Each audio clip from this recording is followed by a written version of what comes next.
मुलाकात और खास मुलाकात में आज मेरे साथ पुनः एक बार वरिष्ठ पत्रकार संपादक जेपी सिंह साहब हैं और चर्चा का विषय है जुडिशरी की शैली भारत में।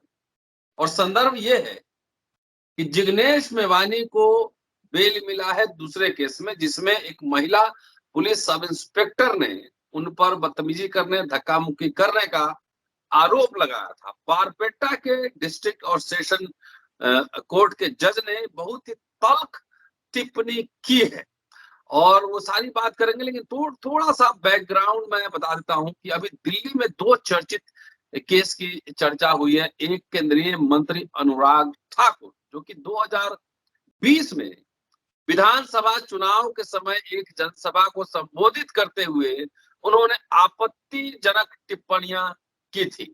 आपत्तिजनक मतलब देश के गद्दारों को और जूते मारो इत्यादि इत्यादि। उस पर टिप्पणी करते हुए हाई कोर्ट के जज ने, सिंगल बेंच जज ने कहा था कि मुस्कुराते हुए कहने में कोई दिक्कत नहीं है। अभी उमर खालिद की भी सुनवाई हुई। उमर खालिद के मामले में प्रधानमंत्री के लिए जुमला शब्द कहने या फिर इनकलाबी इस्तकबाल या इनकलाब जिंदाबाद कहने पे भी टिप्पणी कोर्ट की तरफ से हुई है। इस संदर्भ में सेशन और डिस्ट्रिक्ट कोर्ट के जज का जो टिप्पणी है कि असम पुलिस क्या इस स्टेट को पुलिस राज्य में बदलना चाहती है। इतने मेहनत से ये लोकतंत्र अर्जित किया गया है और इसको पुलिस में बदलने की अगर मंशा है तो मंशा ठीक नहीं है। दोस्तों, रतनलाल बोल रहा हूं, काम की बात में आपका स्वागत है और पेश है अम्बेडकर नामा। सर, स्वागत है अम्बेडकर नामा में आपका। जी नमस्कार। नमस्कार सर, आपने पूरा ऑर्डर पढ़ लिया होगा, तीनों जजमेंट, तीनों ऑर्डर का। जी कैसे देख रहे हैं सर? देखिए, सबसे पहले तो आप पूरी जुडिशियरी के बारे में एक महत्वपूर्ण तथ्य को समझिए। जी। जुडिशियरी दो तीन भागों में विभाजित है। जी। एक भाग है जो संविधान और कानून के शासन की रक्षा के लिए प्रतिबद्ध है या अपने आदेश से, अपने आचरण से, अपने जजमेंट से इस बात को वो प्रदर्शित भी कर रहा है कि वो संविधान कानून के शासन के प्रति उसकी प्रतिबद्धता है, उसकी व्यक्तियों के प्रति प्रतिबद्धता नहीं है। जी। और एक दूसरी धारा है जिसमें है कि वो उनकी प्रतिबद्धता सरकार और सरकारी पार्टी की विचारधारा के प्रति है। क्यों? क्योंकि उनको लगता है कि उसका पालन करके वो या तो सुप्रीम कोर्ट तक की सीढ़ियां चढ़ जाएंगे या उनको लगता है कि वो वैसे कैडर से आए हैं तो उस कैडर की सोच के अनुसार वो उनके आदेश में ये जो बातें परिलक्षित हो रही हैं।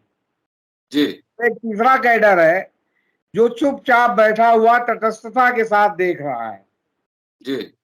उसको आप डरपोक भी कह सकते हैं कि वो अगर गलत बातों का विरोध नहीं कर रहा है तो कहीं ना कहीं वो भी डर रहा है कि उसको प्रताड़ित हो सकता है, उसका प्रमोशन अवरुद्ध हो सकता है, वो सुप्रीम कोर्ट तक जा नहीं सकता या सुप्रीम कोर्ट में गया तो फिर उसके बाद रिटायरमेंट के बाद उसका पुनर्वास नहीं होगा, वो एनएचआरसी का अध्यक्ष नहीं बन सकता, वो तमाम और इस तरह के कमीशन है जिसमें एडजस्ट नहीं हो सकता। तमाम लोग जो एडजस्ट हुए पिछले 8 साल में उनका यही इतिहास है कि वो उन्होंने सरकार के प्रति प्रतिबद्धता अपने जजमेंट में व्यक्त की है और सरकारी राष्ट्रवादी मोड में जो है फैसला दिया है। तो सवाल इस बात का है कि अब यहां जैसे असम के एक डिस्ट्रिक्ट जज लेवल के अधिकारी ने जो टिप्पणियां की हैं, ऐसी बहुत लोग टिप्पणियां करते हैं, लेकिन इन्होंने जो किया है वो एकदम बिल्कुल एक प्रकार से एक रेखा खींची है जुडिशरी में और बाकी जुडिशियल ऑफिसर को जो कानून के शासन और संविधान के प्रति प्रतिबद्धता रखते हैं उनको एक संदेश देने की कोशिश की है कि आप केवल टिप्पणी करके मत रहो, आप इसको जो है हाई कोर्ट को रेफर करो, अपने हाई कोर्ट को, कि वो इसके ऊपर एक व्यापक दिशा निर्देश बनाए, वो इसको देखे कि किस तरह कानून के शासन का उल्लंघन हो रहा है और एक वेलफेयर स्टेट पुलिस स्टेट में बदल रहा है। ये बहुत महत्वपूर्ण है। इसी तरह आपको अगर याद होगा तो जो है वो दिशा रवि एक जो थी लड़की थी वहां की, जिसने एक व्हाट्सएप ग्रुप बनाया था और उसको धर्मेंद्र राणा ने न केवल जमानत दी, जज धर्मेंद्र राणा ने दिल्ली के, बल्कि उन्होंने कहा भी कि अगर हम चंदा मांगने जाएं तो आप हमारे ऊपर डकैती का मुकदमा कायम कर देंगे पुलिस से तमाम अनप्लीजेंट क्वेश्चन पूछे। लेकिन ऐसे कितने जज हैं? इस जो जज चक्रवर्ती साहब ने एक बहुत ही लैंडमार्क काम किया है कि उन्होंने पूरे प्रकरण को कि किस तरह पुलिस स्टेट में असम जा रहा है उसको उन्होंने हाई कोर्ट को संदर्भित किया है, और यहां तक कहा कि आप इसे चाहें तो आप इसे एक जनहित याचिका के रूप में रख करके और इसको दुरुस्त करने की कोशिश करें। उन्होंने आग्रह किया है, वो आदेश तो नहीं दे सकते ना, वो तो मातहत है। तो ये एक बहुत महत्वपूर्ण बात है। दूसरी महत्वपूर्ण बात, इस देश में किस तरह झूठे मुकदमे में लोगों को फंसाया जा रहा है, आम लोगों को, उसका ये ज्वलंत उदाहरण है जिग्नेश मेवाणी वाला।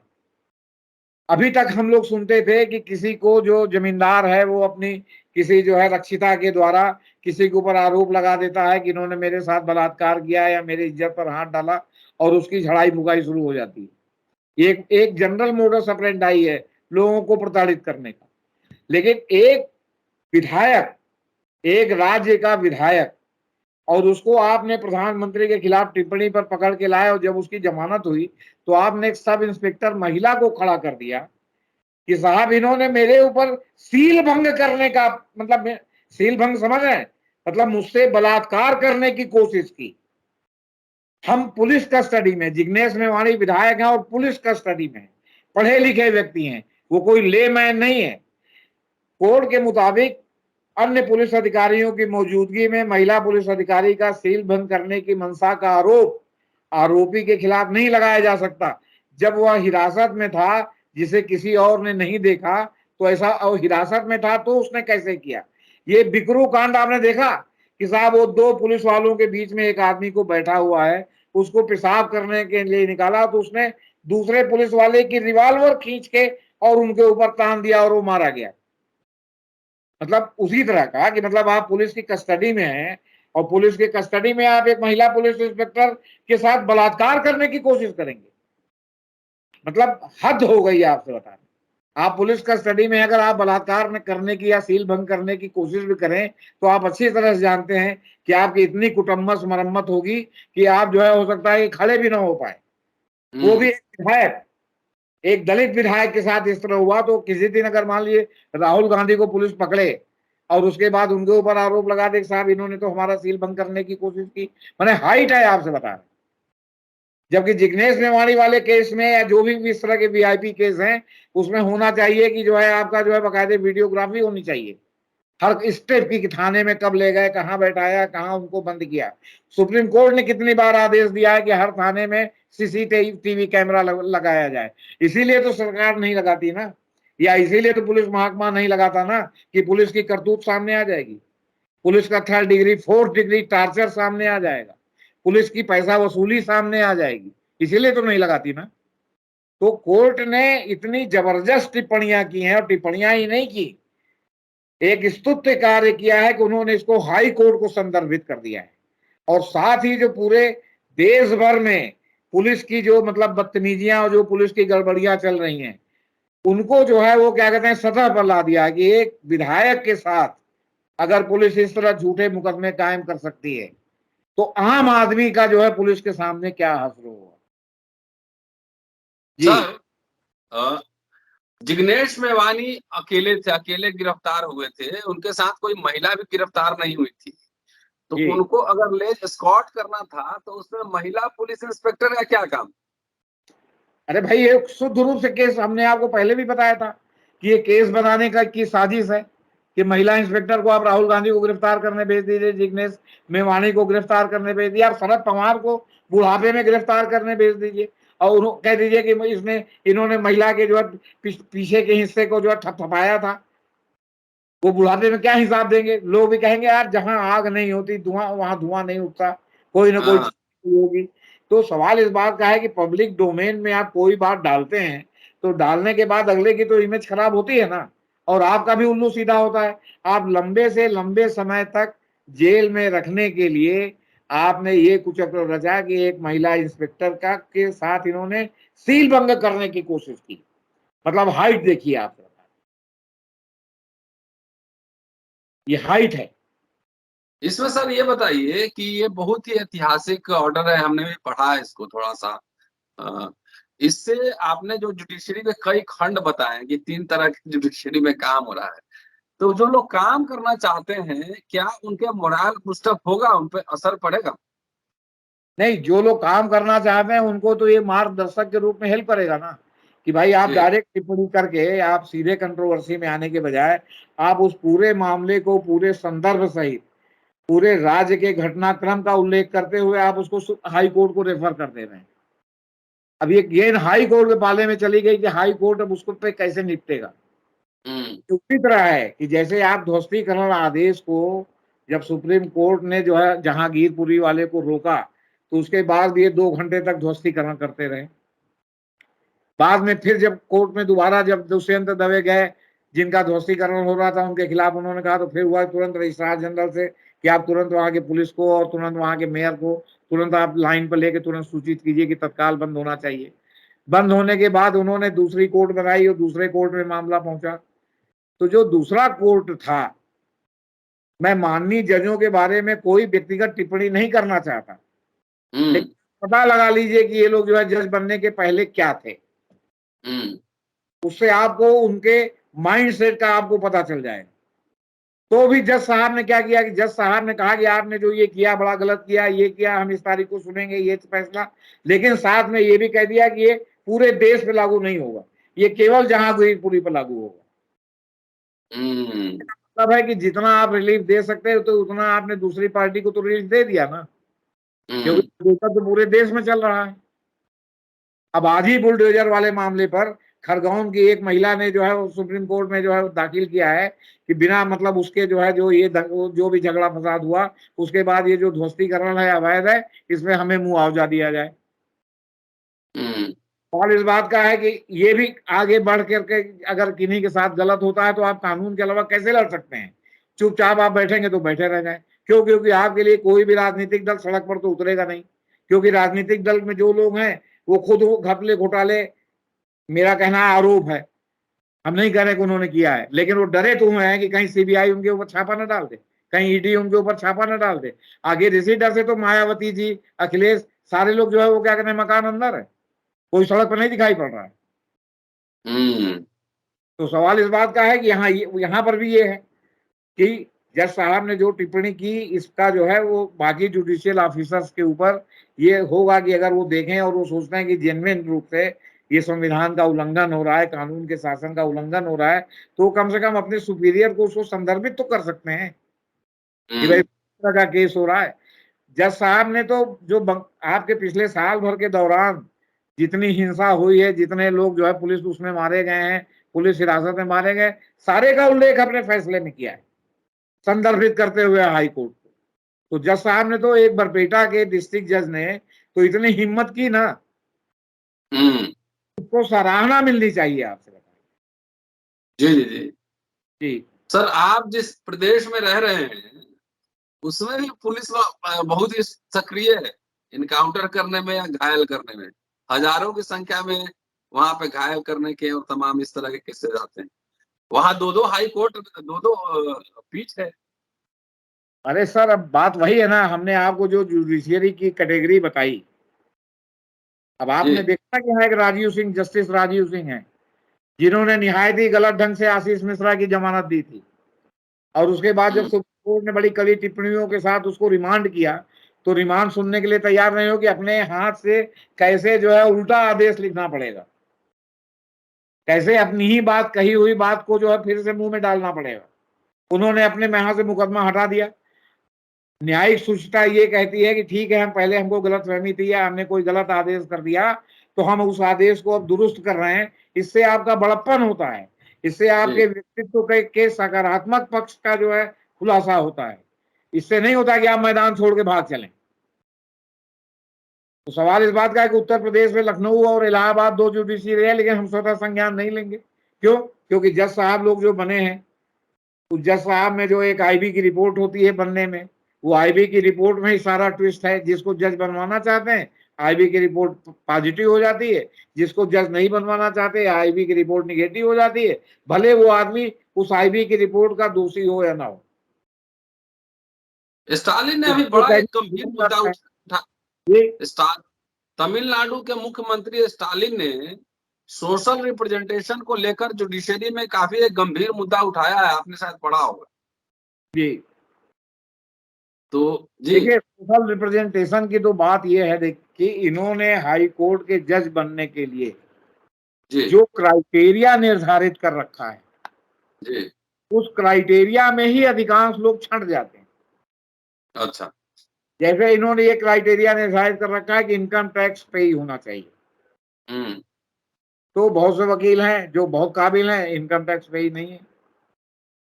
इनका है कि आईबी से क्लियरेंस होना चाहिए, तो हम्म आईबी रिपोर्ट ही इस तरह की लगवा देंगे कि वो क्लियरेंस नहीं होगा। तो हम्म अब आपको बताइए कि जो सोशल रिप्रेजेंटेशन में इन्होंने, अच्छा आप अब इसमें जजों के लड़के कैसे आ जाते हैं? जजों के लड़के निहायत ही और लोगों से जूनियर होते हैं, लेकिन जजों के लड़कों की जो इनकम है वो ईश्वर की कृपा से बहुत ज्यादा होती है, बाय ईश्वर की द कृपा। Grace of God. ईश्वर की कृपा से। By the grace of God. ईश्वर की कृपा से इसलिए कि प्रैक्टिस कोई और करता है, उनके बिहाफ में सिफारिश कोई और करता है, फैसला उनके पक्ष में आता है, या एक जज साहब के यहाँ से मुकदमा हटाने के लिए उनके जो है वकालतनामे का इस्तेमाल होता है, वो मनमाना पैसा उसमें लेते हैं, तो इनकम हो गई ना। उनको कुछ आ रहा है कि नहीं आ रहा है, कुछ जा रहा है कि नहीं जा रहा है, ये तो अलग बात हो गई। वो बहस हम्म कर पाएंगे कि नहीं, ये अलग बात हो गई। वो जजमेंट लिख पाएंगे कि अलग बात हो गई। और फिर मान लीजिए जज बन गए, तो इस by the grace of God judgment भी लिखा जाने लगा। तो किसी को सीधे सीधे क्या कहें, आप समझदार हैं, सारा काफी समझिए आप इसका। उनकी हाँ। आमदनी ज्यादा हो गई, उनकी प्रैक्टिस ज्यादा हो गई, नतीजा है कि वो उस क्राइटेरिया में आ गए। और फिर जो आपका कॉलेजियम सिस्टम है, वो भी तुम हमारे लड़के को करो, हम तुम्हारे लड़के को करेंगे, तुम हमारे भाई भतीजा को करो, तुम हमारे जाति भाई को करो, हम तुम्हारे जाति भाई को करेंगे। फिर दिल्ली सुप्रीम कोर्ट में वकीलों की जातिगत लॉबियां बहुत स्ट्रांग है, हम्म जातिगत लॉबियों से लोग भिड़ना नहीं चाहते, इसलिए हर बार उनकी जाति का जो है वो कैंडिडेट हर स्टेट में जज बनता है। हम्म वो सरकार विरोधी है तो भी उनकी जाति का लिया जाएगा, आप समझ लीजिए इस बात। ये महज हम्म संयोग नहीं है कि हाई कोर्ट सुप्रीम कोर्ट में कुछ जातियों का वर्चस्व है, सारे सवर्णों का वर्चस्व नहीं है, हम्म जातियों का आप देखेंगे कि उनका वर्चस्व है। आप अगर पूरे हाई कोर्ट और सुप्रीम कोर्ट में देखिए कि राजपूत कैटो आपके जज हैं, आप हम्म लेंगे, लेकिन ब्राह्मण, बनिया, कायस्थ कितने जज हैं आप गिनते रह जाएंगे। क्यों? हम्म कि आपको नहीं मालूम कि तमिलनाडु के बनिया को क्या कहते हैं, आपको नहीं मालूम कि कर्नाटक के ब्राह्मण को क्या कहते हैं, आपको नहीं मालूम कि कलकत्ता के कायस्थों की कौन कौन सी टाइटिल है, हम्म आप गिनते रह जाएंगे। अंबेडकर साहब ने जब भाषण दिया था कॉन्स्टिट्यूएंट असेंबली में 25 नवंबर को, उन्होंने कहा था कि जातियां राष्ट्र विरोधी होती है और जब तक इसको नहीं खत्म किया जाएगा भारत एक मुल्क नहीं बन सकता। आप आरएसएस क्या कह रहा है? आरएसएस तो चाहता है कि सब जातियां खत्म हो जाए, केवल हिंदुत्व रहे। हाँ। क्योंकि छत्रप जो है वो आरएसएस के मंशा को पूरा नहीं होने दे रहे हैं। हम्म अगर टोटल सब हिंदुत्व हिंदुत्व हो जाएगा, टोटल जब सब हिंदुत्व हो जाएगा, तो जो हिंदुओं में जो बुद्धिमान हैं लोग, जो अभी तक सब घुमाते रहे हैं, वही घुमाएंगे, बाकी लोगों को हिस्सा नहीं मिलेगा। हम्म ये तो जातियों के छत्रप हैं, चाहे आप उनको पसंद करें चाहे वो ना पसंद करें, जिन्होंने जो है वो क्या कहते हैं, आपके खट्टी चटनी की तरह इनके मुंह में स्वाद के रूप में बस गए हैं, जो इनकी पूरी मंशा को सफल नहीं होने दे रहे हैं। ये भी तो चाहते हैं कि जाति खत्म हो जाए, एक मतलब इनडायरेक्ट जाति रहेगी जो हम जाने की कौन कौन जात में है। नहीं, आरएसएस तो कभी नहीं चाहता है जाति खत्म हो। वो, जाति वो तो खत्म करना आरएसएस चाहते चाहता हैं है कि मनुस्मृति लागू हो। ये। जाति खत्म करने के लिए थोड़ी ही आरएसएस ये सब आंदोलन है, वो तो वर्चस्व बनाने के लिए। वो वोट लेने के लिए है, हाँ। क्योंकि उनको मालूम है कि चित्त पावन कौन है, वही जो है आरएसएस का जो है वो चीफ बनेगा। नीचे वाले एक कैडर के बाद जाके जो है खत्म हो जाएंगे। रज्जू हम्म भैया अपवाद स्वरूप थे जो चित्तपावन से अलग बन गए। जी अब केपी सुदर्शन जो है वो क्या कहते हैं आपके कर्नाटकी ब्राह्मण थे, जो जो उससे अलग हटके बन गए। आप मैक्सिमम देखेंगे तो सब चित्तपावन ही है, आपसे बता रहे हैं। जी तो जी उनको मालूम है कि कौन चित्तपावन है।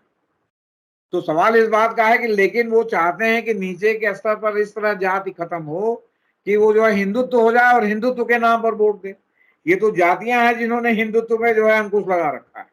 नहीं, अम्बेडकर के कहने का संदर्भ कुछ अलग था। और जी चलिए, बहरहाल इस पे तो कम से कम जो काबिले तारीफ है बरपेटा के डिस्ट्रिक्ट और सेशन जज ने जो कमेंट किया है, मुझे लगता है कि लैंडमार्क ऑर्डर है। और भारत में जितने लोअर जुडिशरी से लेके हाई कोर्ट तक जितने जजेस हैं, सुप्रीम कोर्ट तक, इनकी निगाह में ऑर्डर जरूर जाएगा। अब देखते हैं इसका क्या इम्पैक्ट होता है। फाइनल टिप्पणी सर। एक जी बात, मैं अंबेडकर साहब की बात से बिल्कुल सहमत हूँ। उन्होंने आदर्श स्त्री की कल्पना करते हुए ये बात कही जी थी। जी उन्होंने उसको संकीर्ण संदर्भों में नहीं कही थी, जी लेकिन ये जाति संकीर्ण संबंधों संदर्भों में खत्म करना चाहते हैं। जी ये जी जी चाहते हैं कि इसका वोट बैंक सब लोग बने, जी जाति खत्म ना हो। जाति तो तब भी चीफ जस्टिस ब्राह्मण ही बनेगा, आपसे बता रहे हैं। क्यों? क्योंकि वो जो इनकम टैक्स, आईबी की रिपोर्ट, तमाम ऐसी रिपोर्ट है जिनके आधार पर कॉमनर को या सोशल जो है क्या कहते हैं क्षेत्र के लोगों को ये छांट के बाहर कर देंगे, आपसे बता रहे हम्म हैं। है ना? आप एक जी कर्नल साहब हो गए थे, उनको इन्होंने पागल घोषित कर दिया जब उन्होंने तमाम विसंगतियों को देखते हुए अपनी बात कही, तो बजाय उस बात को सुनने के सीधे सीधे उनको जो है जुडिशरी से निकाल के बाहर कर दिया।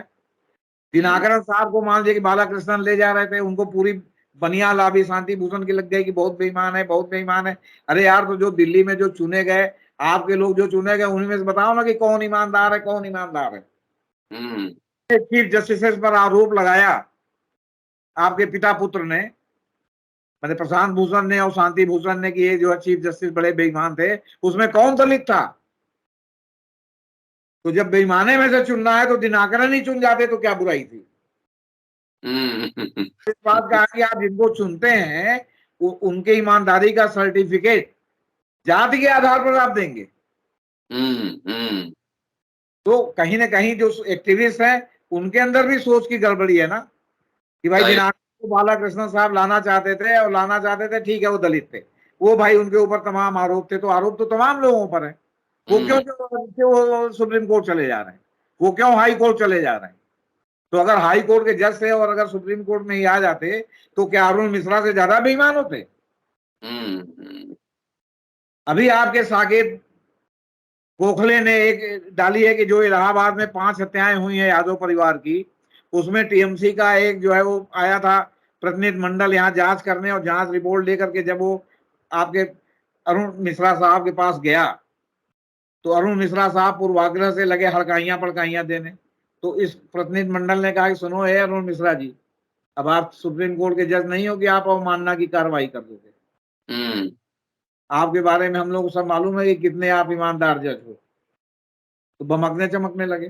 तो सवाल इस बात का है कि अगर अरुण मिश्रा हो सकते हैं और अरुण मिश्रा अपने भाई को जज बनवा सकते हैं, तो दिनाकरन ही बन जाते तो क्या हो जाता? हम्म कौन से ईमानदार जज आपने बना रखे हैं? जी तो बात यह है ना कि हम जिसको चाहेंगे उसको बनाएंगे, और हम अपने लाभ के लिए, हम अपने लाभ के लिए, आप हम कहते ना कि आरएसएस जाति व्यवस्था तोड़ना चाहता है, तो जो समाज का सबसे निम्न वर्ग का दलित है उसको क्यों नहीं सरकार बनाता? क्यों नहीं उसको आरएसएस का चीफ बनाता? पैर धोएंगे आप, चुनाव आएगा तो उसके घर खाना खाएंगे, खाना 5 स्टार होटल से आएगा, पानी बिस्लेरी की रहेगी, है। आप दलित के यहाँ जब खाना खाएंगे, और दलित को जो है वो चाहेंगे कि वोट बैंक बने हिंदुत्व बन के, आप ओबीसी को चाहेंगे कि वोट बैंक बने हिंदुत्व बन के, आप सवर्ण समाज में ही बाकी लोगों को चाहेंगे कि वो हिंदुत्व बन के वोट बैंक बने, और वो मूर्ख बनते रहे, हमारी जो है जय जयकार करते रहे। ठाकुर जी की पूजा करेंगे और भोजन करेंगे पंडित जी, तो ठाकुर जी तो हैं। तो सवाल इस बात का कि विसंगतियां हैं सर, क्या करेंगे आप? जी जी ठीक है सर। और ये चलिए, आज एक बढ़िया मुद्दा था और दो पैराडॉक्सेस हम लोगों ने देखे। दिल्ली हाई कोर्ट का जो ऑर्डर आया है वो है, और बारपेटा के डिस्ट्रिक्ट और सेशन कोर्ट के जो जज साहब हैं उनका ऑर्डर आया है। और उम्मीद करता हूं कि इससे विमर्श आगे बढ़ेगा और भारत एक लोकतांत्रिक देश है, ये पुलिस और मिलिट्री का राज नहीं चलेगा, लोग आज न कल विमर्श बनेंगे। ये बातचीत करने का उद्देश्य यही था। जेपी सिंह साहब है, विभाग बोलते हैं, पूरा वीडियो देखिए और सुनते रहिएगा। शुक्रिया, जल्दी मिलता हूं आपसे अगले एपिसोड में। शुक्रिया सर, थैंक यू।